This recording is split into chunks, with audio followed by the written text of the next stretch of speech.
शक्तीपीठ महामार्गाची चर्चा काही केल्या थांबण्याचं नाव घेत नाही. कारण एका बाजूला सरकारनं हा शक्तीपीठ महामार्ग शेतकऱ्यांवर लादणार नाही, मात्र शेतकऱ्यांना समजून सांगू अशा पद्धतीची भूमिका घेतलेली आहे. कोल्हापूर जिल्ह्यामध्ये, सांगली जिल्ह्यामध्ये या शक्तीपीठ महामार्गाला प्रचंड विरोध होतोय.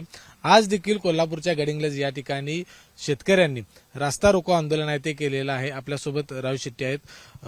स्वाभिमानी शेतकरी संघटनेनं आधीच भूमिका घेतलेली आहे. मात्र या शक्तीपीठ महामार्गासंदर्भातली जी काही चर्चा आहे ती थांबण्याचं नाव घेत नाही. हा प्रकल्प नेमकं काय होईल? या प्रकल्पाचं मुळामध्ये हा प्रकल्प शेतकऱ्यावर, सर्वसामान्य जनतेवर, अगदी ज्या शक्तीपीठांचं नाव घेऊन हा रस्ता होतोय त्या सगळ्या शक्तीपीठावर सुद्धा, त्या देवस्थानावर सुद्धा लादण्याचा प्रकार आहे. त्याच्या भाविकांच्यावर लादण्याचा प्रकार आहे. कारण काही कारण नाही हो रस्ता करायचा. नागपूर ते रत्नागिरी हा जो राष्ट्रीय महामार्ग आहे त्याचा कोल्हापूरपर्यंतचा भाग जवळपास पूर्ण होत आलेला आहे.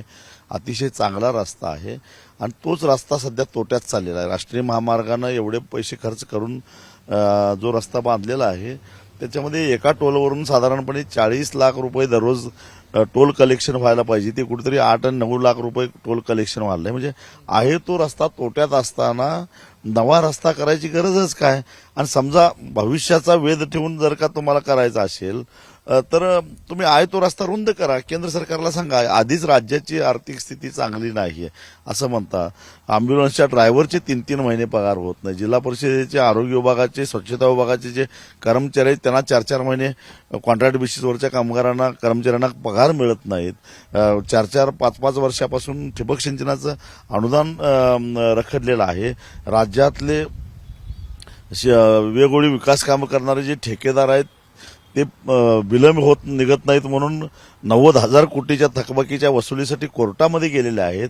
आणि असं असताना हा 86,000 कोटीचा नवीन भूर्दंड कशासाठी? आणि हे कर्ज काढायचं आणि ते कर्ज भाविकांनी टोलच्या स्वरूपामध्ये परत द्यायचं, हे कशासाठी? यातून 50,000 कोटीचा घोटाळा होणार आहे, भ्रष्टाचार होणार आहे, हेही आम्हाला माहिती आहे.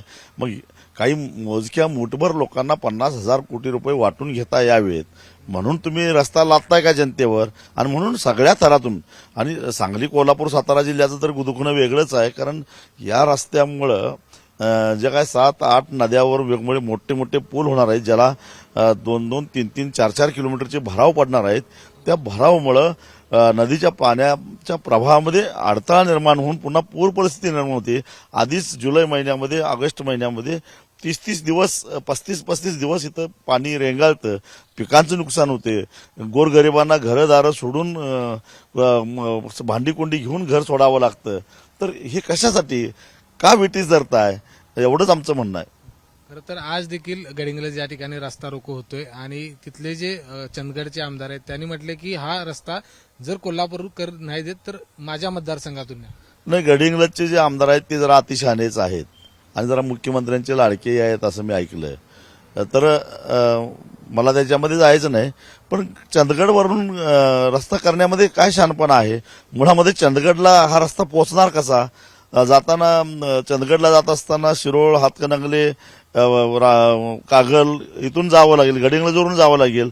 पण कुणीच रस्ता द्यायला तयार नाही. मग हवेतनं रस्ता चंदगडला न्यायचा आहे का?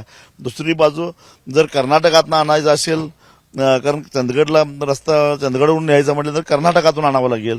मग हा रस्ता राज्य सरकारचा आहे. केंद्र सरकारचा असता तर 2 राज्याला जोडणारा असा रस्ता झाला असता. पण राज्य सरकारच्या मालकीचा रस्ता आहे आणि मग कर्नाटक सरकारची परवानगी घेतलेली आहे का? मग कर्नाटकात चंदगडवरून रस्ता जाणार कसा? ते काही विचार करत नाहीत. आणि केवळ मुख्यमंत्र्यांना बरं वाटावं कारण ते जोरदार समर्थन करतायत या रस्त्याचं म्हणून काहीतरी स्टेटमेंट काढायचं.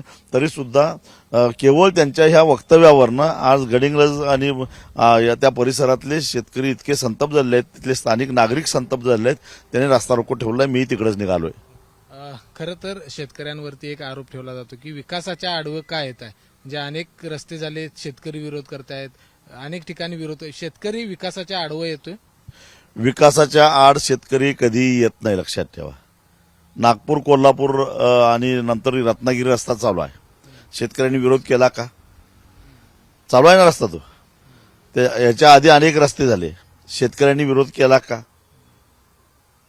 पण आता शेतकरी विरोध करतोय. याचं कारण गरज नसताना आम्ही असं म्हणत नाही की आम्ही जमीन देणार नाही आणि तुम्ही तसंच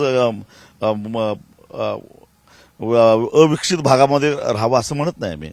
परंतु पर्याय वेगळे असताना त्याला गरज नसताना राज्यावर आर्थिक बोजा पडत असताना एक जबाबदार नागरिक म्हणून शेतकऱ्यांनी विरोध केला तर काय चुकीचं नाही शेतकऱ्यांचं. आपण पांडुरंगाचा धावा केलेला आहे, पांडुरंगाचरणी साकडं घातलेलं आहे. काय वाटतंय, सरकारला सुबुद्धी देईल पांडुरंग? पांडुरंगावर माझा प्रचंड विश्वास आहे. पांडुरंग परिस्थितीच अशी निर्माण करेल की सरकारला हा रस्ता सोडून द्यावा लागणार आहे. यापूर्वी मी पांडुरंगाला 2011 साली साकडं घातलं. मला ऊस उत्पादक शेतकऱ्यांना टनाला 600 रुपये दर वाढवून देता आला. 2018 साली मी पुन्हा पांडुरंगाला साकडं घातलं. महाराष्ट्रातल्या दूध उत्पादक शेतकऱ्यांना सरकारला 5 रुपये दुधाला लिटरला अनुदान द्यावं लागलं. तिसऱ्यांदा मी पांडुरंगाला साकडं घातलं आणि माझा विश्वास आहे, माझी श्रद्धा आहे, पांडुरंग यांना सुबुद्धी देणार किंवा परिस्थिती अशी निर्माण करणार की या रस्त्याचा सरकारला नाद सोडावा लागेल. तर आपण बघितले की या ठिकाणी शक्तीपीठ महामार्गाला विरोध आहे, तो प्रचंड होतोय आणि आज देखील गडिंग्लज या ठिकाणी शेतकऱ्यांचं रास्ता रोको आंदोलन आहे आणि मी स्वतः पांडुरंगाला साकडं घातलेलं आहे आणि पांडुरंग नक्कीच अशी परिस्थिती निर्माण करेल आणि हा शक्तीपीठ महामार्ग रद्द होईल असा विश्वास आहे, तो राजू शेट्टी यांनी व्यक्त केला आहे. कॅमेरामन निलेश शेवाळेसह विजय केसरकर, एबीपी माझा, शिरोळ, कोल्हापूर. एबीपी माझा, उघडा डोळे बघा नीट.